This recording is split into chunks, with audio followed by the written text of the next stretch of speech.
Lisa, big show today. Big show. This is one of my Huge. favorite topics, dreams. And joining us is J.M. DeBord. He is a best-selling author of the Dream Interpretation Dictionary, along with some other books we'll talk about. J.M., welcome to the oktoeffect podcast. How are you, sir? Thank you, Jim. I'm doing great. How are you doing? I'll be better when I find out what this whacked out dream I keep having for since I was like 5 years old. So, all right. Well, that's why I'm here. So let's do this. Great to have all of the Gen X in the house. Yes. Yeah. When you told me, when you invited me to be a guest on your podcast, and you very prominently mentioned we're Gen Xers, and there's a certain way that we look at the world and understand things and opinions, and and I'm like, yeah, baby, I get it. So in honor of that, I got to tell you, tomorrow night I'm going up to Phoenix to see Journey, Def Leppard, and Steve Miller Band all on the same bill. Yeah, fantastic. That'll be a great show. It's funny as all these millennials and stuff, the musicians they really dig are flaming out this summer with their concert tours because they can't sell enough tickets. And, we're all showing up for, Journey and Def Leppard and Steve Miller, like selling out the show. So, I guess they would say that we're representing our musical culture. That's what the kids call it. Best music ever made. Yes, it is. So thank you for having me on your show. And thank you. The other Gen Xers. Thank you. So let's just jump right into this. Let's talk about dreams. All right. Obviously, that's why you're here. That's why we're here. Yeah. What causes dreams? Well, what causes it is your brain needs to be able to clean house and process while you're asleep and your senses are shut down, your body's shut down. So it's just an opportunity. So let me give you an example of what happens. You do not have a lymphatic system in your brain. And so what it means is that while you're dreaming, you have to clean house some other way. So what happens is your brain sends cerebrospinal fluid down into the tissue and it pulls the waste products out and then excretes it out into the body. So now your brain is ready for action. If you don't do that over time, those plaques and proteins and stuff build up in your brain. We know that what a problem that can be. So you've got to be able to clean your brain. The same sort of idea applies across the board to all these other things that happen while you're dreaming. So there's bodily processes that happen while dreaming, and some of them, like cleaning house in the brain, that only happens while you're dreaming. Another thing that happens is called neuroplasticity. It's the rewiring of the brain, and again, it only happens while dreaming. But there's a psychological side to it too. You need to be able to process your memories, and you can't do that while you're awake. So you do it while you're dreaming. A lot of content you see in your dreams is actually these memories that are being brought up and processed. But there's a second part of that, is how do you integrate those memories, the new memories that you have, into your existing memory structures? This is called memory reconsolidation, and it's another big part of why you dream. You need to be able to take what you've learned since the last time you slept, the memories that have accumulated, sort through all of them and figure out what you've learned, and then integrate it into who you are. So a lot of what you dream about, especially the more meaningful dreams that have stories that are kind of complex, those are the dreams where you're taking these memories and making them part of you. You're actually pulling them into your psyche or your memory structure. The same thing goes with emotions. After 24 hours of not dreaming, not just not sleeping, but not dreaming, most people get very emotionally dysregulated. And the reason why is because you need to clear out the banks. You need to have something to do with these emotions. Even if you didn't have a real emotionally charged day, you still need to be able to clear things out so you can start fresh the next day. So those are big reasons why we dream. Evolutionary biology says that we develop dreaming as a way of rehearsing for threats. And I have seen a lot of dream content that it starts there. You can look at the dream content and be like, yeah, you can actually see where this person, the threat could be the bully. It could be, a physical type of threat. But also, there's a lot of threats that we have in our lives that are more emotional or psychological based, like a threat to your identity. Something comes along that challenges your image of who you think that you are. Or there's a threat to a relationship. That's another big one. And I know we want to talk a bit about dreaming and related to relationships. So this threat rehearsal theory of dreaming also has a place in the understanding of dreams and why we dream. But I think Carl Jung really summed it up the best. Where really what we do is we dream to shape our self concepts, to become a more conscious human being. And really, in the end, I think that's the biggest reason, Jim.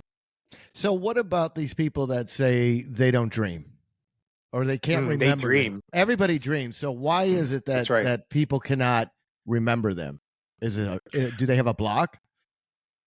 Well, the caveat on that everyone dreams. This is mostly true, but there have been exceptions found in medical studies, and it's usually people who have brain damage or brain disease. Otherwise, everyone dreams. It is a biological. Yeah, yes, I'm like, oh boy, now I know what my problem is. It's a biological necessity. You have to dream for the reasons that we already went over. But what happens is you're not remembering your dreams, and that's where a lot of people conflate that with, well, I just don't dream at all. They're like, no, actually, you are dreaming. You're just not remembering it. So when it comes to remembering dreams, it boils down to two things: time and desire. So if you want to get the benefit from your dreams, or just to remember these amazing things that can happen to you while you are asleep, you're having these adventures in your mind, then if you have that desire, then you'll put in the time. The time means a few things, but the first thing is that you wake up in the morning and you give time to think only about your dreams. This is really a habit that you have to get yourself into. A lot of people start off their day by checking their phone. They might have someone who wakes up next to them, a bedmate. They might have children they have to get ready for school, a job to get ready for. So, in other words, they're up and out. They wake up with an alarm, that's just ungodly terrible for dreams. The alarm is not allowing you to wake up naturally. When you wake up naturally, it's usually right at the end of your last REM stage cycle, REM being the rapid eye movement stage that was identified as the stage when we have the most vivid dreams. So you wake up out of a REM stage when you wake up naturally, and you have memories of your most recent dreams that were, these were vivid dreams that are more easily remembered than the ones that aren't so vivid. And so when you wake up to an alarm, the body and mind aren't in its natural rhythm to wake you up at the end of when you just had the most vivid dreams. It might wake you up when you're in one of the lighter stages of sleep, known as non-REM.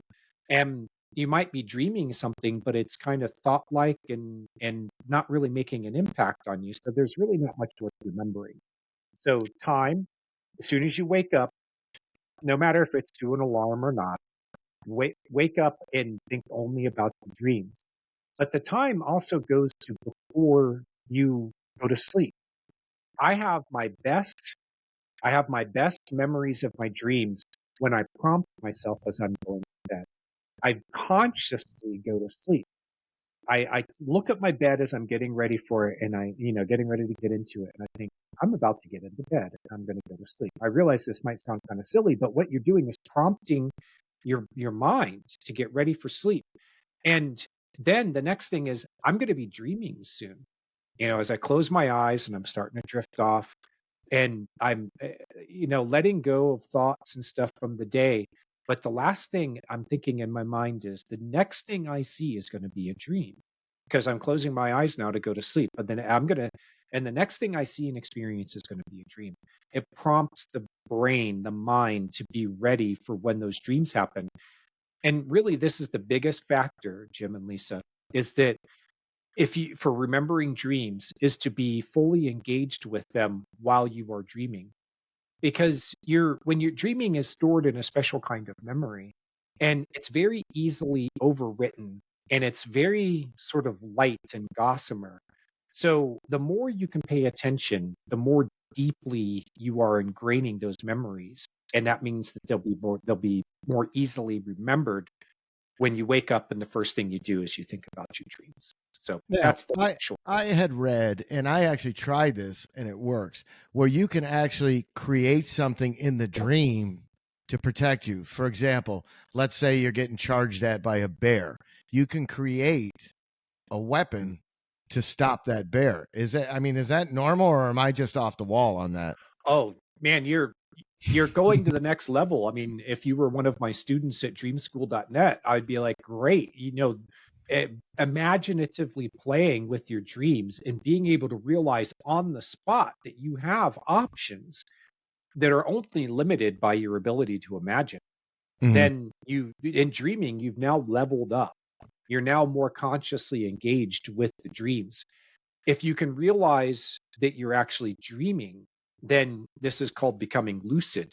Right. And Lucid dreaming. Mm-hmm. lucid comes on a spectrum from awareness up to on the far end of the spectrum is the ability to fully control your dreams. So you can be like, hello, bear, I want you to turn into, a child. And you learn to be able to summon these things, to be able to do them on the spot and get the dream to respond to you. It takes, usually for most people, it takes a lot of practice. So no, that's a really cool thing that you've learned how to do. Was there anything that made you think of that the first time, where you realized that you could have more control? I've always been fascinated with dreams, always. And so I've done a lot of research and reading, and I read something, I didn't even know where it was, that somebody said you can control your dreams when you're in them. You can create things, you can create situations, like you said, turn the bear into a kid, or a weapon, or feed him a hot dog and he's your best friend, kind of thing. So no, I mean, I just let my imagination go when I dream. And obviously, you have nightmares, and that's something we'll talk about too. And that's kind of where, because I was getting a lot of nightmares, and I was trying to figure out, why am I getting these nightmares, and I still don't have it. So that's why hopefully you can shed some light on it. But I did see that you can prevent these nightmares by taking it to the next level, by creating something, by changing the situation. Because in essence, correct me if I'm wrong, your mind controls your dreams. Is this correct? You can do that, or is this subconscious, all subconscious? No, you can. See, you're bringing a version of yourself into the dream space that's basically your ego, but it's stripped of some of its filters and defenses. And what's happening is you're interacting with content from the unconscious mind that's now welling up as you're dreaming, and the ego is coming into contact with it. The imagery, the dream imagery, is actually a byproduct of the interaction. The interaction is all happening subconsciously at a it's happening at an information level. The unconscious says, here's a bear, but the bear represents something. Right. Let's say big and overwhelming. Let's say that you're a bear to deal with. There's this side of your personality that's grumpy and, it's a real bear. Well, you're actually interacting with the bear part of you. And the imagery that results is sort of like a metaphor that expresses the interaction. So the dream imagery is actually a byproduct of the interaction between the ego and the unconscious mind. This is a very critical theory that has come forward from a guy named Dr. Scott Sparrow, who was on my podcast, The Dreams That Shape Us, season 3, episode 1. I only mention it because you got to hear this guy. No, please do. Dr. Sparrow wrote the first book on lucid dreaming in the West back in the 1970s, before even Robert Wagner's seminal book came out. Lucid Dreaming, Dawning of the Clear Light. Scott had found lucid dreaming through very deep meditation practices and following the spiritual teachings of Edgar Cayce. And he started having these dreams where he was fully lucid and he was having experiences of interacting with the light, like the Mm-hmm. light of creation, the light of spirit. And so he's gone on now. He's a professor of counseling, and he's quite the guru, for lack of better words. Scott would probably, poke me for saying he's a guru. He doesn't want to be treated that way. But he came up with this thing called co-creative dream theory. This is kind of what I was getting to. It's been passed around in the study of dreams. The community of us that study dreams is on a more scientific or academic basis. We've found this theory to be quite, it explains a lot of things. So that idea that you're actually the ego is interacting with the unconscious content, that isn't necessarily new. Carl Jung talked a lot about that. There was a guy named Eglin who was a psychologist back in the 60s, 70s, who also was came up with some of this. But Scott's the one who took it and ran with it, and so now a lot of us in the community are aware of this. And I think that it really changes the way that we understand dreams, especially knowing that the content is it's a metaphorical expression of the interaction between the ego and the unconscious, and that the imagery that results is actually secondary to the main process that's going on, which is that interaction. So when we interpret dreams, what we're really trying to do is understand what the metaphor means. The imagery has been produced after the ego interacts with the unconscious. And what you want to do first is to try to understand what that imagery expresses through symbolism. And the symbolism is expressed very, very much like a metaphor. Like you're a bear to deal with, and now you see a grumpy bear in your dream. Okay. And then you can take it from there. But what it does, this way of approaching dreams informs the interpretation and analysis process. And it's become a big part of how I teach it too. So you're right on track, Jim. You've obviously done your research. A little bit. Lisa, what do you got? So if I want a question answered, I can essentially prompt myself prior to bed, prior to sleep, and just funnel my thoughts into, I really want to know about this, or give me the answer to this in my dreams. Reveal this to me in my dreams. Yeah. And then go night, sleepy nights, and then that will happen. It might take some practice. You might not get the reaction that you're expecting. So you might have to do some decoding of the dream image. Yeah, realize that it really did address it. This is an ancient technique known as dream incubation. People have been doing this for thousands of years. It's not like we came up with it recently. But yeah, go ahead and finish your question. Yeah, so interestingly, I've done that, and it's just fascinating. And then the other thing that I've done is communicate telepathically with family and people who are here and people who are in the beyond. And it's like we get together and hang out in my dreams. Happens to everyone every night, but most people aren't aware of it. All right, so you've decided to go for the deep end here, and I'll be glad to go there with you, because this was a subject that was, I've done a lot of these interviews, and what do people want to know about? I come in and I'm like, I know all this stuff about dream interpretation and analysis and the various schools of thought and the psychology behind it and Carl Jung. And people are like, dude, are telepathic dreams real? What did it mean that my dead grandma, she's been gone for years, but, she was as alive and vibrant as can be in my dream last night? And I'm like, well, okay, this is what people want to know about. So let me dig into this.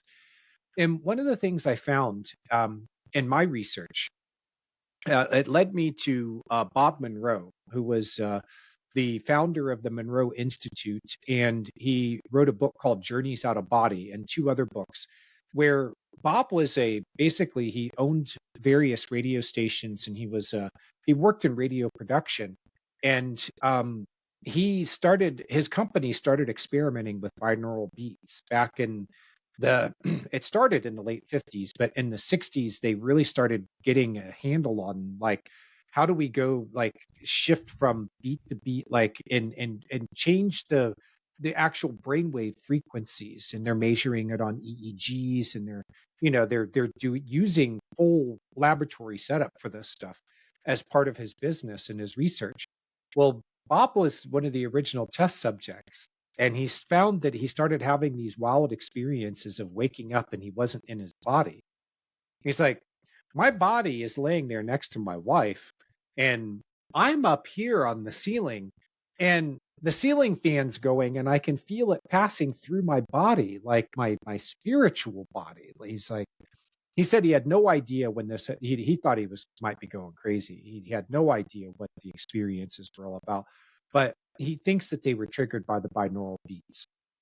Well, Bob got really good at this. He practiced and practiced it for years. He got really good at what we now call astral travel. Actually, it's been called Astral various names over projection, history, yeah. but astral projection, some people call it dream walking. And what he discovered is that every night when you go into the delta stage of sleep, delta is one of the 4 stages that it goes from light sleep to sort of an intermediate level. You've got the deep delta sleep, and then you've got REM stage. And during that deep delta sleep, which at the first half of the night, you tend to get a lot more of that type of sleep. It's when I call it dead asleep, because you're just conked out, right? You're getting the deepest rest for your body that you get all night during delta. Bob says that the spirit, he just like calls it the consciousness of the person, actually disconnects from the body and goes and has experiences. And some of them, like Lisa, like what you said, you can visit the afterlife, the other side of the veil. You can visit with ancestors and loved ones who've passed on. You can visit people who are still alive in this world. You can visit people who are in their dreams. There are a lot of really wild things that you can start doing.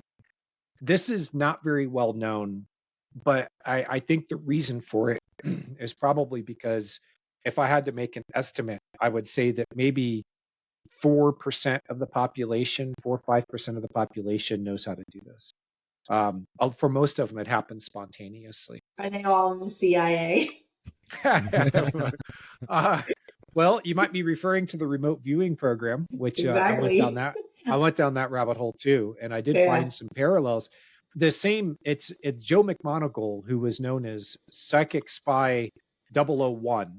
He was the first psychic spy for the Army when the military services started catching up with the intelligence services after it was demonstrated that remote viewing works. So that was during the early 1970s. By the mid to late 1970s, you started getting the various branches of the armed services involved in this. And Joe McMoneagle was the first psychic spy for the Army. I think, and when I say Army, he came out of the Army, but I think he was actually with Defense Intelligence. But Joe, what a lot of people don't know is that Joe went to the Monroe Institute to learn all of the out-of-body stuff so that he could be a better psychic spy. So for the listeners who know nothing of remote viewing, because we're kookies and they don't know, can you briefly just explain for the people like with crayons what remote viewing would be? Sure. I've had some training in it. I wasn't very good at it, but I had some training in it, which tells you anybody can do it these days. There are like weekend trainings that you can go through, and so what remote viewing is what we used to call it as clairvoyance. It's the ability to be able to see and sense with the mind remote locations. So wherever you are right now, Lisa, I see it looks like you're in an office. I can see a printer behind you. I, in real time, would be able to, as a remote viewer, would be able to get myself into the right state of mind for receiving the imagery, and I could actually start sensing what's going on in your office. I can only see so much on the camera here, but I might Right. be able to see through your eyes. This is one of the things they did with us in the training exercises. Is the teacher? We were on like a Zoom call, and I'm looking at what's behind her, and she said, "What am I looking at?" And there were a few students who got it right. I didn't get it right, but Yeah. um, but so remote viewing is the protocol for clairvoyance, and it was invented by a group of physicists, and along with a premier psychic named Ingo Swann in the early 1970s. And they proved that you could receive impressions in your mind of what was going on at remote locations. And this is not just seeing, it's hearing and smelling, and especially the emotional resonance of an environment. You can feel what's going on there. So let me give you one of the a lot of people think this is malarkey. I went through this very deeply, and the evidence is astounding. But you have to look into the individual cases. The operational side of remote viewing, as it was done by these various military and intelligence agencies, was absolutely amazing. Joe McMoneagle was tasked with going into a location in remote Russia where they saw all this activity going on in this huge warehouse buildings. But the NSA with the satellites, or I think it was National Reconnaissance Office that tasked him with this, where they said, we need you to see inside of that building. So he does the protocol, which is basically you start turning off the left hemisphere of the brain, like not paying attention to it as much. It's going to chatter and run and run and run. What you need is the other side, the right hemisphere, which tends to speak in pictures and in whole thoughts. You need to be able to focus in on this other side of the brain. So you shift your attention there, and you'll start getting these little fragments and pieces of information that'll give you an idea. Just something like, okay, this is the target. And you go and you see it in your mind, and then it's like a signal. Do you remember the old dial Yeah. radio stations? Mm-hmm. Well, it's the same thing you're doing with your brain. You get a little hint, like, oh, there's that signal, like a little flash, and you can hear the music, and then it fades out. And you're like, wait, I got to turn the dial a little bit more. And you find the best where you're tuned into the signal. Once you lock onto the signal, then you can start receiving more information from it. Now, remember, when these were done as experiments, the remote viewers were given numbers written on a piece of paper, and they said, tell us what that is. So, 4207-1908. This is all the remote viewer has. They're blind to whatever the target is. They have to be, otherwise that left part of the brain starts to try to analyze. So what you need to do is just basically focus and start seeing it. Joe McMoneagle had an idea of what he was getting into, because this was part of the operations that he was doing for Defense Intelligence Agency. But they told him, we need you to try to see inside that building. So he focused his mind on it. He goes in through the roof of the building, and he looks down, and he's like, they're building a submarine, and it's massive. It's bigger than anything that's ever been built. They're constructing it two halves, like down the middle. They're not building it as one big tube in one piece. They're actually have two pieces, and they're going to weld it to, like they're welding it together. And it has slanted tubes for firing ICBMs until this new class of submarine came out, which soon after Joe saw it, they got verification. The tubes were always straight up instead of slanted. And what it meant is that the submarine had to stop before launching. But if you had slanted tubes, it meant that you could launch your ICBMs while the sub was moving. So Wow. this was That's revolutionary. fascinating. And Joe found out it all. When his report on this went up the chain to the admiral who was in charge of this program, of trying to find out what this was, they basically laughed Joe out of the room. They said, "What you've said is impossible. and whatever this psychic spying nonsense is, y'all need to be shut down. He's like, no, give me a napkin. I'll draw it for Yeah. you right now. And he did. Not No. only did he do that, but he also told him, he said, he gave him a time frame, and he said, in like 90 days, they're going to launch this thing. They're going to, it was one of the things that they said why it couldn't be a submarine is because the building was about 100 yards from the water. It was in some place in Siberia, and there was a sea there, or a water outlet, but they're like, there's no canal or anything. Joe said, what they're gonna launch that sub in whatever it was, 100 days. So train your satellites on there when that happens. They blasted a canal down to the water, and they launched that damn sub. And that's how we found out about it. If anybody remembers the Hunt for Red October, Yes. that was based on that. That was the Typhoon class sub. It was very quiet. It could launch on the run, and it was giving the Russians the possibility of a first strike option. It actually put that option on the table. If you had that thing parked off the west, off of the coast of America, Yeah. you'd be hitting major cities in 10 minutes. So this was a huge deal. And Joe got it down to he had it all of the information exactly correct, including predicting the future when they would launch that sub. So this is one of hundreds of these remote viewing cases that are in the literature. And for our discussion, I think what's most interesting is that I think that the same basic ability that you're using to be able to tune into the right hemisphere of the brain, guess which hemisphere of the brain dominates while you're sleeping and dreaming? The right hemisphere. Let's have to say the right. So so there's a lot of overlap and correlation with this, and I think it's also how people are able to do things like communicate telepathically while they're dreaming. This was discussed at the very highest levels in the early days of the psychology of dreaming. Freud and Jung and a lot of others got involved in the debate. Is this a real thing? Well, there were so many of these clinicians who were working closely with their patients with their dreams, who were coming up with this information and coming to each other and going and saying, like, have you experienced this too?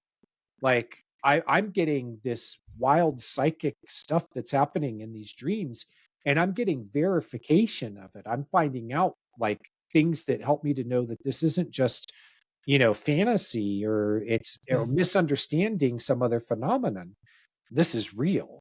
So I have this theory that my mom, who is stage 5 dementia, nonverbal, very minimal verbal, like she's not talking unless you're talking to her.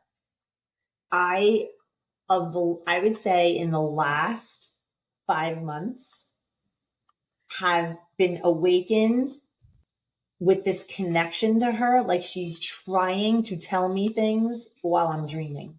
Yeah. That she might feel like maybe I can connect to her in dreams. So I've been setting the intention and telepathically saying, almost in like a quick meditative setting an intention and just saying, Mom, going to bed. I'll see you in my dreams. Yeah. I'm looking. Yeah, keep going. And it's happened a bunch of times. A lot of it is apology. She's unburdening herself from things that she knows that she may have done to me as a kid, or impressions of how she could have been a better mother, times that she was a little immature in her parenting. But it's very the sense I get from it, I awaken with this feeling of just love. Didn't have the ability to say it when we're all awake, but can definitely connect in the sleep. Well, we happen to have done an episode on that on my podcast, and we've done so many episodes at this point. I want to find it here.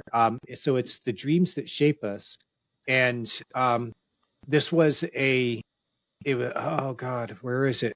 Give me 1 second here and I'll find it. While Because you're I All right. think Well, like the emotional aspect is just so powerful. Because you wake up, like I know that while I don't remember the exact detail, I certainly don't remember actually physically seeing her in my dream, but it's much more of like an energy exchange, a messaging exchange, like an essence, yeah. almost like a phone call type of vibe. Well, our guest was had full on experiences with her mom as she was caretaking for her mom through the Alzheimer's journey, um, 10 years or more. And she said that her mom she was started seeing her mom in her dreams, and they were communicating through a sort of telepathic or empathic sort of way.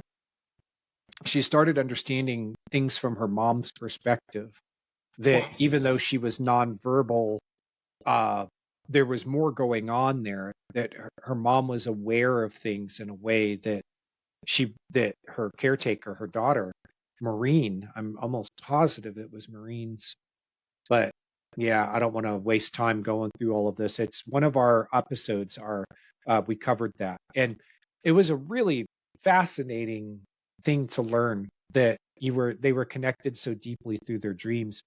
And the dreams also gave her opportunities for um, healing and kind of Mm-hmm. setting things straight between them, so that when her Mm-hmm. mom finally did cross over, she could do it in a way that she really understood, you know, and Where that her she was mom at, was where she free. was Her mom was then free from the body that had failed. The body had failed, and but the spirit of her mom was still there, and that was very important for her to know. She found out some things, like she was able to find out that one of the caretakers who was taking care of her mom was, when she wasn't around, when the daughter wasn't around, like there were things that were happening that were questionable. Like she got this information from her mom, like through the telepathic connection while dreaming. That's Um, amazing. this for most So people it happens spontaneously, but I think that this is something that you can intend to do by cultivating it. for sure. So I had this other experience that left a mark with me, and when I explain it, you'll see why. So in like 2008, I'm in Aruba on vacation with my then husband, and my grandfather passed while I was on that vacation. Yeah. And while I was asleep, I felt him come to me through a dream that brought me back to when I was a little girl, and my grandpa would always breathe me in, like not to be like creepy Biden, but like he would kiss my head because my grandpa was like 6'2", and I was this little, here I am, this little girl, teeny. Yeah. So he would like crouch over me and like always would give me kisses on my head and then breathe me in. And I've had that exact feeling. Like I can't tell you, I felt like 4 years old again. And Hmm. this imprint of this emotion and this connection to my grandpa was just everything. And then I woke up at like 6:30 in the morning, and I kind of like felt it, and I was so relieved and happy. And then I just dozed back again. But wouldn't you know, I wake up, and that was when phone call came through You get the that phone call. Yep. grandpa There are passed. And I so was many like, oh people. my God. He was like, Yep. So many people have had that happen to them. It's even talked about in the near death experience literature. This is one of the things that the researchers also point to, is not just the near death experiences, but the shared death experiences and the premonitions of death and visitations, whether dreaming or apparitions that have appeared to people. We live in a world that says that these kinds of things don't happen. They can't happen because we live in a materialist paradigm where correct. But if we only understand material. that everything is energy, and that includes Mm, thought form, now we geek out to quantum realm, which I'm all about living in. well, And that's when yeah. I can be a little detective and go into the sleep and be like, all right, Dad, what's really going on with your heart? What's really going on here? Yeah. And in 3D land, you're not telling me stuff. But when you're asleep, you're a little more chill. You can hang out with your daughter and maybe feel a little disarmed about sharing certain things. And it's always coming through as a feeling, never as a vision, but as a feeling, Yeah. at least in that subject matter. Other times, the visuals of just dreams that I've had in general, they come through when I'm in a certain place and a certain specific event, and it's very disjointed. Like there's certain people there from my past relationships. And it's always pointing me towards an emotion or a warning of something. So like, let's say I have a dream and I'm dreaming of an ex, and I always ask myself, okay, what was the overarching feeling of that dream? And it was what was it? Was it dread? Was it joy? Was it scarcity? Like you felt you had to have something that you didn't have in your life. So I always kind of try to interpret it and process it from an emotional level so that I can get some kind of answers from it. But I don't want to read into it so much that I'm spinning in a circle. That's a great approach, because really dreams aren't just these imageries that come to you one after another that are, symbols and fun stuff like that. Dreams are an experience, and the depth of the experience is found in the emotions. So I teach people that they can follow their feelings into a dream after you're trying to figure out what it means, or while you're dreaming, if you have that level of awareness of yourself. But yeah, you follow the emotions. The emotions are the generator of the energy. So, you say, yes, we are all Right. beings of energy. Right. If you want to understand, energy and motion, that's it. well, and the energy is also giving off a vibe that can be felt. Every Right. level of energy has, like you could look at it as like if you're listening to a certain kind of music, Yeah, it's like generating frequencies. sound frequencies. Well, it's energy, and it's hitting your body and your ears, and it's going into your mind, and it's generating certain things that you're feeling in response. You could use the same general sort of idea on when you approach dreams. I teach all the different schools of thought of dream psychology and the methods of interpretation and analysis.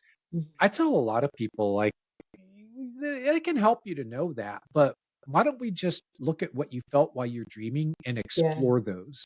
Let's get into that. The emotions, but also what you're feeling in your body in response to a dream can tell you a whole lot. So, well, let's do this. Let's talk about dreams, relationships, love. I like it. Okay. Okay.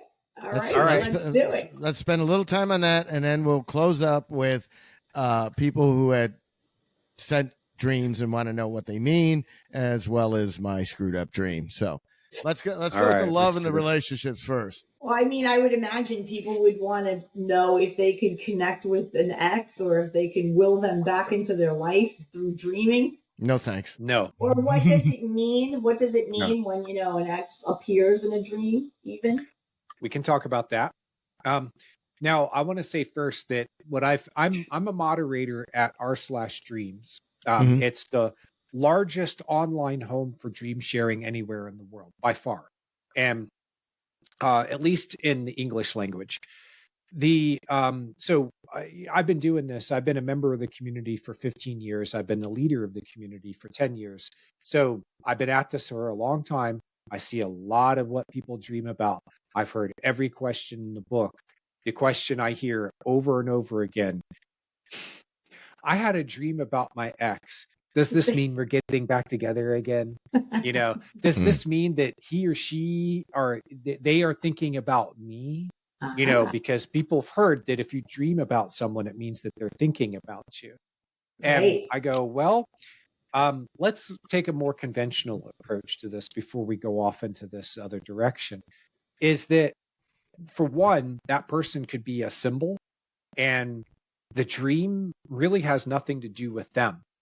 They could be a symbol for that time of life. One girl dreamed about her ex, because she was really depressed when they were together. Then they were no longer together. She'd gone through a few years where she was living separate, living her own life. She was feeling better, less depressed. And then she felt the depression come on again. Guess who showed back up in her dreams? Because she associated him with the feeling of depression. So he was a symbol for her depression. This is the way that dreams usually use your ex. It could be more related to them in a more direct sort of way when you're working through things that were like left over from the relationship, things that you still need to work out in yourself. You could be learning lessons. Like a lot of people, this is what happens is they go through a relationship that's very close with someone, they break up. Then they go through a period where they're single and they get into a new relationship and they start dreaming about their ex. And they're like, why am I dreaming about my ex when I'm and this is what you'll hear them say at Reddit and other places is they go, I'm in a new relationship now and I'm happy with this relationship. And that old ex, that ended badly. I want nothing to do with it. I don't ever want to think about it again. Why am I dreaming about it? And maybe not just once or twice, but like night after night. And I say, well, for one is you're in a relationship again. This part of you is now stirring and active and, you're kind of stirring up the muck from down inside you. So yeah, your ex is part of that. But what if your ex is a symbol for the new person that you're with? Yeah. See, this is one of the things that get people when they're like, I've been, not only have I been dreaming about my ex, but like, it's been hot. Like I'm in this new relationship and I'm, and it's heating up here in my dreams, but it's with my ex. And I go, well, is this what's been going on in your new relationship? Like, is it hot? And they're like, yeah. And I'm like, well, your dream is substituting your ex for the current person that you're with. That's known as displacement. I mean, we've known about this since Sigmund Freud's days, that dreams will substitute one person for another based on some kind of association. So, ex, person that you were in a relationship with, current boyfriend or girlfriend, person that you're in a relationship with. What's the connector? They're both people that you've been in a relationship with. The dreaming mind makes that connection and it says, yeah, I need the ex to be in this. And it's usually displacement is because the dream has an objective to be able to get you through the story without having something that's going to come along and blow you off course. So by seeing your ex instead of your current relationship, for whatever reason, you're able to go through the dream in a way that is most likely to be able to get it to completion. So there might be like thoughts or emotions, like the person that you're with now, and there's a lot of emotion from the day related to them. If they appear in your dreams, it's now activating those emotions and it's charging you. And the dream knows that that's likely to wake you up. The dreaming mind knows this. So it creates a surrogate character. This is a concept that I use for helping people to understand how this works. You think of them as a surrogate. A surrogate is what? Someone who steps in for the role for someone else. Mm-hmm. And I teach this in my course on dream characters at dreamschool.net, where you can understand that this person that you're seeing in your dream is a substitute or surrogate for someone else or something else. A lot of dream characters you're best thought of as walking, talking symbols. They might be more than that. And Lisa, you've had some dreams that showed you, like when you're connected with your mom, if you see your mom in the dream, you're actually connected with her. But for most people, most of the time, the characters in their dreams are symbols, walking, talking ones, but they're still symbols. So dreaming about your ex is a very common theme. Do you want to know the other one that we get a lot of at Reddit? Sure. Yes. Cheating. Yes. Oh my goodness. I used to get those a lot. Cheating dreams, yes. And then you wake up mad at your person. Yes. There's a Terrible. guy sitting in a prison cell in North Carolina. I mean, I hope he's still there because he murdered his wife after he woke up from a dream where she cheated on him and he murdered her. Really? And Oh no. Oh yes. wow. So it was some years ago when I ran across that in the newspaper or wherever source I read it from, but it was like, yeah, this is a real thing. He stood up in court and said, Your Honor, yeah, I killed my wife and she was cheating on me. So, he tried to blame it on the dream. But That's an so interesting defense. yeah, isn't it? Yeah. Temporarily dreaming. It's dreaming. So what does it mean um, when with the cheating? What does that yeah. symbolize? Okay. So here's a little lesson in dream interpretation for you. One of the ways that dreams create symbolic meaning or symbolism. Symbolism is a language of using symbols in context. The context is a story, a scene where it presents the symbol to you to be able to create meaning. Well, and one of the ways that it does that is it takes a word that is meant, there's an idea associated with the word, and this is what the subject of the dream actually is. So just think of what are words related to cheating associated with it. Do you have any you can think of off the top of your head? Think about, okay, that's a good start. And let me add the caveat that it's cheating in general. Like cheating is unfair. Mm-hmm. Okay. Unfairness Right. and cheating is, cheating Betrayal. is taking Liar. betrayal, liar, taking advantage of someone, doing something behind their back, being dishonest. Deceitful. So all these are words that could be subjects that are actually what the dream is about. So, like, Now, let's say you think someone at work is trying to usurp your power, and then that night you have a dream that somebody's cheating on you because the whole thing is about power this and underhanded, betrayal. And they're acting underhanded. Yes.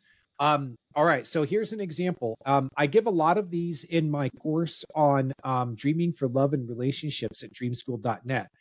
So I'm going back in my mind to those slides and examples that I gave.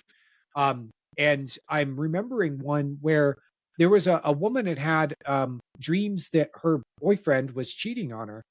And this is what it boiled down to. The idea behind cheating is unfair. All right. What was unfair to her?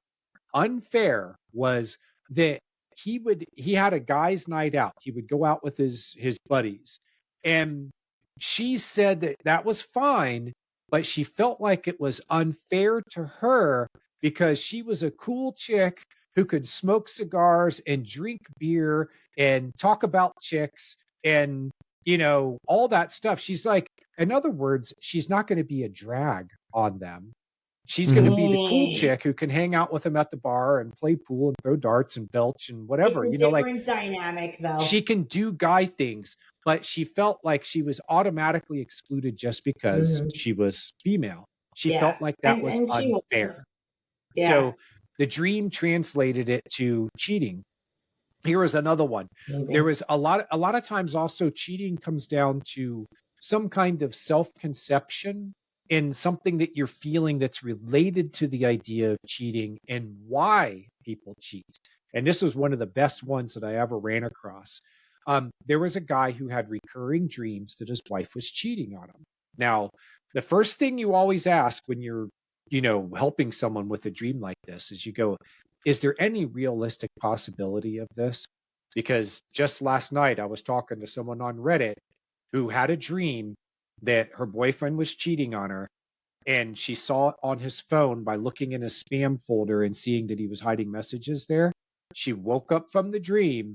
She picked up his phone, went to his spam folder, and found the hidden messages. Wow. Right?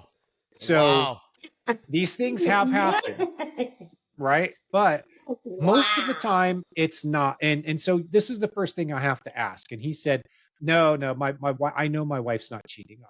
And I said, okay, well, let's look at some of the content of these dreams. One of them that really stuck out was he had a dream that she went out on a date with she was a surgical nurse, and she was out on a date with one of these surgeons. They're very wealthy, well-established, high-level professionals, God, and complex, highly narcissistic, but whatever. well, that too, right? But what he said was, and I was like, well, next what happens in the dream is she calls him up and she's like, yeah, we're at dinner and it's getting real hot here, so don't wait up for me, right? Like she's telling him, I'm going to take him home I'm going back to his place. Don't wait up for me, So it's like she, the character in his dream, it's not really his wife, right, is rubbing it in his face. Well, what it was a side of him that felt very insecure about the men that she worked with. Because, and it was in particular, he said that he'd gotten hurt at work and that he'd gone through this long recovery and he wasn't working. He hadn't been working. His wife was the breadwinner. Breadwinner, right? Okay. She worked long hours. She had to be on call all the time, surgical nurse. She's on call and she works until the shift is done. And she's working with all these surgeons. So while this is happening, this guy is feeling down about himself because he's hurt and he can't work. Male ego, pride is getting in there. My wife is the breadwinner. She tells me all the time she doesn't mind. Everything's okay. But there's that little voice in the back of his head that's gnawing. And that's the dream boy right there. That's why it turned into cheating. So you've got several options when you have cheating dreams. And the first thing is there really cheating going on? And I would say from my experience that there's a 1% chance of that. Out of 100 dreams, woman was able to do that woman, she was the 1%. What was the 1%? And I say this after I would say, let's say somewhere in the range of 800 or 900 of these types of dreams that I've run across in the 15 years I've been doing this online and publicly. And yeah, I mean, there's 8 or 9 of those dreams where people have said, these dreams actually came true. I was getting precognitive or telepathic information about what was going on. And the dream was accurate down to the knowing to look in his spam folder. Right? It was like the spam folder of his Instagram. Even it wasn't even just his email. So she knew exactly where to go. Wow, she knew exactly where to go. That's divine guidance right there. But it's 1 out of 100. The other 99 dreams are cheating means something. No, the other 99 dreams, it's you're flying, eating pizza, and you're like, what the hell does this even mean? It's cheating, but it doesn't mean cheating. It means some other sense of the word. It's insecurity. It's something like that. So be careful when you have these kinds of cheating dreams. Yeah, don't go. This is what I tell people. You have to reflect. Yeah. You might make a big mistake. It's not funny, but it is funny. I mean, what about the micro dream where you're kind of drifting off to sleep, and then you have a dream that you walk off of a sidewalk, and you're like, and you jump, and then you wake up. You're falling asleep. Yeah, right. There's a reason why we use the term falling asleep, because there's a sensation as the mind disconnects from the sensory input of the body. There's a moment of transition. And most people are unconscious by that point, but they're still feeling the sensations of their body. And it can actually feel like you're falling. And so like that happens to me once. Yeah, like what about the twitches? Right when you feel like you're falling asleep on a plane and all of a sudden you just jerk around. Like, is that have anything to do with? I think it's called hypnagogic jerks. It's like a hiccup, like a sleep hiccup. Yeah. It's awful. There is. Yeah. So yeah, what's happening is when you get the jerks, if you look at the brain, they're actually getting something called spindles. It's these little charges. They look like on the EEG. They look like these little spindles of like a little design. The pens draw this thing that looks spindly, And what it is it's showing that there are these electrical discharges going on in the brain as you're going to sleep. It generally just happens in those first moments as you're falling asleep and the Exactly. brain is transitioning to this different state of awareness or different state of consciousness. All right, let's talk about some dreams so that dope. people want to know about that they had kind of wrote in. Okay. I want to cover mine first. Okay. Go. So I have Chip. I have these two really odd dreams. One, I mean, besides the falling and that, we'll get into that. But I'm at the beach and I'm watching a tsunami come in. And it comes in and it just takes me away. And I'm underwater. I'm seeing cars. I'm seeing buildings. You know, like how they show in the movies where the big tsunami comes. And I'm in that. And then there's sometimes where I'm in a building on the beach. The tsunami comes through, but I'm okay. And then, so I wonder what would be the difference in your state of mind leading up to that. Why in some dreams are you safe and others you're actually being hit by the wave? Good question. I don't know, and that's why I got you on the show, because I really want to figure that out. Yeah, I can propose a hypothesis. What I can tell you first is that the tsunami dream is it's pretty common. If you combine it with tidal waves and just the general idea of something wild going on where the water meets the land. This boundary is a great way of visualizing the zone between the unconscious mind, which is symbolized as the ocean, and the conscious mind, which is symbolized as the land. Dreams about islands in particular are very closely related to this theme quite often. I found most dreams about islands in some way relate to this idea because the conscious mind grows out of the unconscious. The unconscious is the water, but then the land rises up out of it. That's what the conscious mind is doing, is emerging from the unconscious. Now, so that as a conceptual basis, this is, as you're explaining this is what I'm thinking in the back of my mind. And then I go, well, okay, when you think of a tsunami, it's something that keeps coming and it's overwhelming. Yes. And it's and now something associated with water. The first place my mind goes to is emotion, because emotion is something that you immerse into the experience of it. So water is a hell of a metaphor, especially the experience of being immersed in water. And then there can be other ways that water is used as a metaphor, like if you're steaming hot, you're really angry. Well, then you have something about steaming water as an expression or a metaphor of the emotion. So what you're looking at is the idea that there are times when the emotions are just coming in at you, and it's just going to keep coming. Once the dam breaks, Like the water just keeps coming at you and coming at you. And there are some times that maybe the emotions happen, but you're in a different point of view or perspective of them. And that changes the way that the dream responds in the scenario it creates, because now you're in a safe place.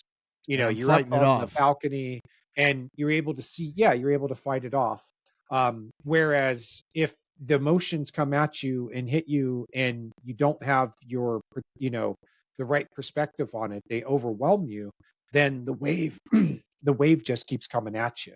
You're actually in the wave as opposed to somewhere watching it hit. So that would be the first place I would go. But let's not assume that it's just emotions.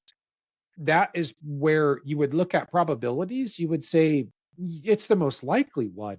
But you would really want to simplify it down and say, what is something that happens that is overwhelming when it comes at me and it just keeps coming? Have you ever had an argument with someone that just was nonstop, and once you wind them up, they're just like a force of nature? There's no stopping them. Yeah, Lisa's been there. So that, remember, force of nature. Okay. Have you listened to the show? Have you? Okay. Yeah, I get you now. Okay. That does fit. So that would be something you would look at, is you would start with just simplifying it. And I teach this in my process called Dreams 1, 2, 3. It's a process of dream interpretation. It has 3 steps. You can find out about it at dreams123.com. And one of the steps that I teach is to simplify the dream down, to boil it down to a scenario. You have this imagery of a big wave comes rushing in and it overwhelms you, right? If you get distracted by the imagery and the fact that it's a tsunami and it takes your mind in all these different directions, you go, well, let's simplify this and say, is there something that comes at you and it's just keeps coming and it's really hard to deal with? That's a simple way of summarizing that. So then you start looking in your mind and you go, is there something that matches that? Then hopefully you're keeping a dream journal along with a basic diary of your life, so that you can make correlations between what you dreamed about and what's been happening recently. What happened, Jim, the night before the dream where the tsunami whacked you, as opposed to the night before the dream where you were safe from the tsunami? What is different about Jim? Because the dream is a mirror that's reflecting you back to yourself. So with that information, you might be able to look at it and go, oh yeah, okay, I see now that work was really rough that day when the tsunami nailed me. Well, I didn't handle it so well. And then the second time when when the tsunami dream wasn't so bad, work was rough, but I was able to handle it better. It didn't affect you as emotionally as much. It didn't overwhelm you. Got it. Work or relationship or whatever. It kind of connects the dots. All right, let me run through a few of these. Somebody wrote, I have one dream that follows me since I was a young girl. Girls making fun of me in every single way, like bullying, laughing at the clothes, laughing at her hair, just being really nasty. They're dressed up, little debutante. She's like 12 years old in this dream, but she keeps getting it and kind of doesn't know what's going on with that. First place I would go with her is think about the things that stick with you that can continue criticizing you. Let's say even after you've grown out of a stage of life where that happened. Let's say at 12 years old that you were the kid who got picked on a lot. Now you're 25 or you're 45 and you're still having those dreams. It's because the first place I would go with you is I would ask, do you think that those voices have stuck with you? Did it become part of your personal dialogue? Is there a script running in the back of your mind that's repeating these things to you? I'll give you an example. There was a woman who had a dream that she was on a beach and she was looking at herself in a mirror, and behind her were these mean girls who were throwing rocks at her. Guess what the rock symbolized? I don't know. Her personal criticisms about her appearance. She's looking in a mirror and she's seeing herself. And when she, in her waking life, looks in a mirror, there's this voice that comes forward and criticizes her. You're too fat, you're too wrinkled, you're too, your hair's a mess, you're this, you're that. So it could be a specific experience of inheriting these voices from being bullied or, something like that. But you don't have to have lived through that experience. Right. Just like she wasn't bullied because I culture. asked her, I said, were you bullied? And she said, no. So to me, as I understand this is it's trying to tell this person something about themselves that they're harboring. Like maybe she's the hypercritical one to herself. Yeah. In some area of her life. Maybe it's not even her appearance. Maybe it's, work related. I don't think I'm a strong writer. They made me do this proposal. What are they doing? And then it manifests itself in more of a physical appearance, bullying dream. It makes no sense. But yet when you see, like you said, what's going on in your life that week, it all ties together. Right. That's fascinating. So what about like other loves of your life? Like if you want to, or sometimes you just do, you don't even intend it, but you have dreams of the pets from life before. You have pets and you're like, what is the deal with this dog? I had this dog when I was 16 years old, and it pops up in my dream.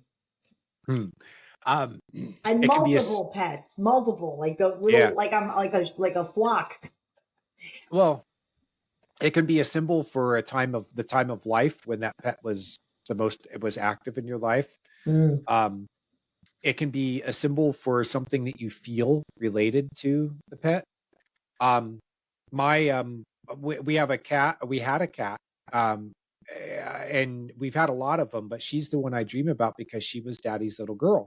Oh, see. Her name was Beetlejuice, and she was just the funniest, crazy little demon you've ever seen. And I still have. She's been gone for a couple years now, and I still have dreams about her. And it's oftentimes I dream about her because I'm reconnecting.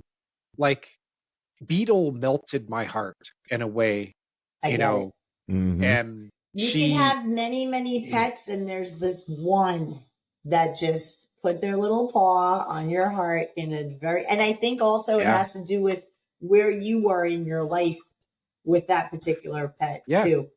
And the drama will play out with her. Like, is she running off and like, I can't find her. Like I see Beetle and she goes running away. Well, what I've noticed by tracking those dreams, I compare it to the ones where like she jumps up into my arms. And those are the times when something is coming up within me that feels open. I'm more heart-centered. And the times when she runs away are the times when my heart is closed. And so it can be, I can look backward and see the way I've been feeling. But what I've been learning, and maybe it's because I'm 54 now, is that a lot of my dreams are showing me what's coming up the next day. How I react emotionally in the dream is going to be a predictor. Am I open in the dream and heart-centered, or am I closed off? Am I grumpy in the dream, you know? And I'll notice that my behavior the next day, my moods are being previewed by my dreams. So there are other things. I get asked a lot, you know, can our pets visit us in the same way that our loved ones can visit us in dreams, deceased loved ones? And my answer is yes. But I think you have to go through the process of understanding everything else about the dream. A lot of people default to those explanations when they're actually the exception. Like 1% of dreams about cheating, actual cheating. 99%, it's a metaphor, it's a symbol. And so if you jump to conclusions, you can really do yourself a disservice that way. Of course. But I think that you can connect with your deceased pets in your dreams, but you want to look for conventional explanations. I wrote about this extensively I have a dream dictionary called the Dream Interpretation Dictionary. And pets that's one of the things that's listed in there. A lot of stuff about animals in there in general too, because people dream about that stuff a lot and they want to know what it means. What about falling? All right, what else you got? Everybody's falling. You know, falling, flying. What are those dreams? I'm sure you get those a lot. Yeah, you do. And again, you think of it as a metaphor. What is it expressing? It could be emotion, like freedom. If it's flying, you know, flying can express ideas such as feeling uplifted. Your thoughts are going to a new place. It can also represent transitions that you're making. You're going to a new place in your life. You're dreaming about then flying on an airplane, as opposed to flying under your own power, which tends to be more of an expression either of like feelings like elation and upliftedness, or I find that people who do a lot of practicing of shamanic and esoteric and sort of expansion of consciousness, they do a lot of those kinds of exercises. They have a lot of flying dreams, flying under their own power. This is fascinating because I oftentimes, husband travels for business and I'll have my room to myself.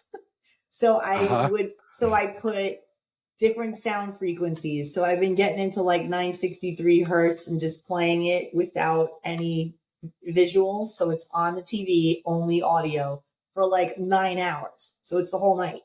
So I fly. I have incredible dreams when I do 963 hertz. I'm either super peaceful, like just floating and just observing the rainforest, and I'm just like, this is awesome. Yeah. Wow. Yeah. I think sometimes that what you're actually doing is you're astral Yeah. traveling. I would imagine so. Like YouTube has all of those, 963 hertz and whatever, and 432, and you pick ones, and some of them it's like, oh, to manifest miracles, to manifest money. But you pick one, and I don't know, there's something about the sound frequencies of that just like elevates my dreams. Well, they've shown that you can induce states of consciousness through certain sound frequencies, especially when used in conjunction with things like binaural beats. And you can induce out of body experiences. You can induce lucid dreams. I did one recently. Open your pineal, or that's it. Connect to the God source pineal gland, and it was this like amazing one on YouTube. And I just was like super just relaxed and really felt like I was out of my body, and very detailed waterfalls and jungles. And I was just like hovering over and looking at everything. It was awesome. That's awesome. I wanted to cover falling because right. it was another metaphor. Yeah. Yep. Again, you think about what that expresses as a metaphor. A fallen state of being. The rug has been pulled out from underneath you. You're unsure. You're in between places in your thinking or in your life. You used to think that this friend was a true friend, but then something happens that makes you doubt that. Now you're dreaming about falling because you're not on the ground that you were psychologically when you thought this was a true friend. But you're not sure yet over here whether, they're not a good friend. You're in between in your thinking or your opinion. So now you're dreaming about falling. I had a lot of dreams about falling when I used to party a lot. A lot of drinking. You sure you were dreaming and you just didn't fall out of the bed or something? Well, it might have happened a time or two too. But I would have a lot of dreams that I was just falling through a black space, like a void. Mm-hmm. And I knew eventually that there was going to be a ground. And I realized that I'd been falling long enough that I was probably had reached terminal velocity. But I had no visual references. I just knew I was in this black space, and there was the feeling of like faster and faster going towards something. And when I hit, then it's going to be painful. So this is what happened. I finally had the dream where I hit the ground, mm-hmm. and I woke up and I said, this has got to change. And the way I remember it, this was 30 years ago, almost. Yeah. But the way I remember it was that morning. Yeah. I woke up and I saw all the beer bottles around me, and remembering some of the things that happened late at night after we drank a whole bunch, and like, ooh. And I said, this has gotta stop.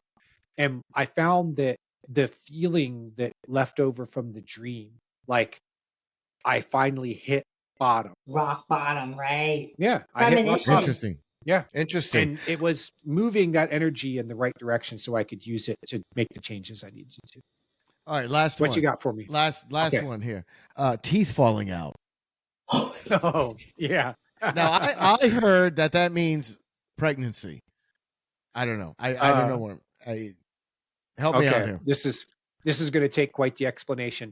Let me just plug a book.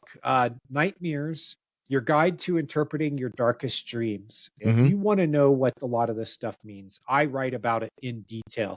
It's like an encyclopedia of symbols and themes from your dreams, not a dictionary, an encyclopedia. So I chose fewer themes, such as falling, and one of them I put in there was teeth falling out, or problems related to your teeth, because there are so many people who have these nightmares. I can put myself in that category too.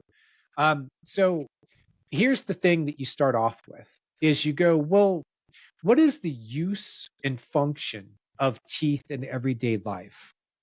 And then you add on the idea of them like cracking and falling out of your head. So, all right. You have a dream that you are you're chewing on glass. You have a mouthful of glass. I've had that dream. Well, here's the thing that it often means is that you're holding back sharp words. There was something you wanted to say that was going to be sharp. It's like broken glass, but you held it back. So you dream about having it in your mouth or swallowing the glass.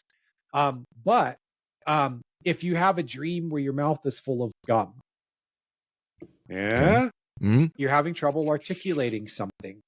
You're chewing on your thoughts. You can't find the right words. Your teeth crack and fall out. Teeth are very associated with making sounds. You know, as I talk right now, I can feel I've become conscious of my tongue making certain sounds. My tongue is rolling off the back of my teeth. I would sound different if I didn't have teeth. So your dreams pick up on the use of teeth as something that you use for articulation, and then it takes you into these scenarios where it creates a scenario involving your teeth that actually tells a story about something related to articulation. This is one of the most dramatic ones I ever came up with. This is funny. A guy asked me about a dream where he said he was at dinner with his dad and he opened his mouth to talk and his teeth started like falling out onto his plate. And he couldn't, like, then he said that it was like blood started coming out of his mouth and it got really just, a gory scene. And I said, okay, you're at dinner with your dad and you're having trouble with your teeth. So I put 2 and 2 together and I asked him, is there something that you're having trouble talking about with your dad? And he said, well, that's close. He said, I already talked about with him. I came out as transgendered to my dad, and he hasn't hardly been able to say a word to me since then. So they're having all this trouble communicating. Yeah. That'll do it. That'll do it. Yeah. So, it was a perfect metaphor to kind of explain the situation.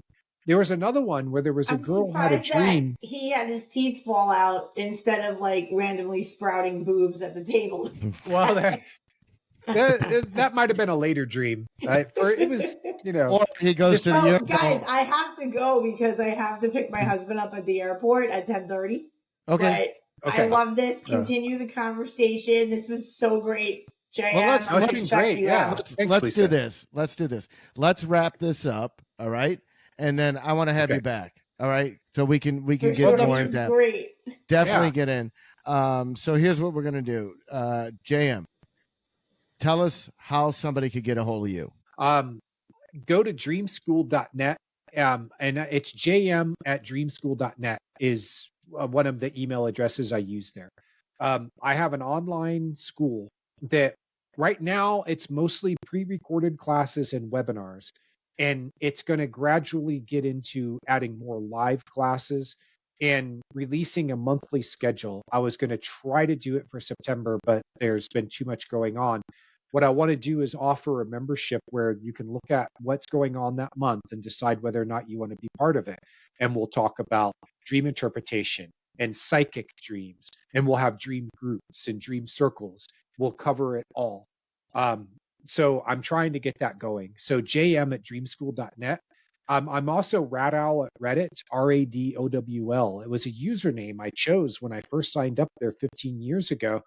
And it's really, I'm known, J.M. DeBord. You can go to my .com and you can see all the books I've written. And I've been quoted in like The Guardian and the Boston Globe and New York Magazine and all this stuff. So I'm known for what I do. You kind of know what you're talking about. You're like the guy in the world of dreams.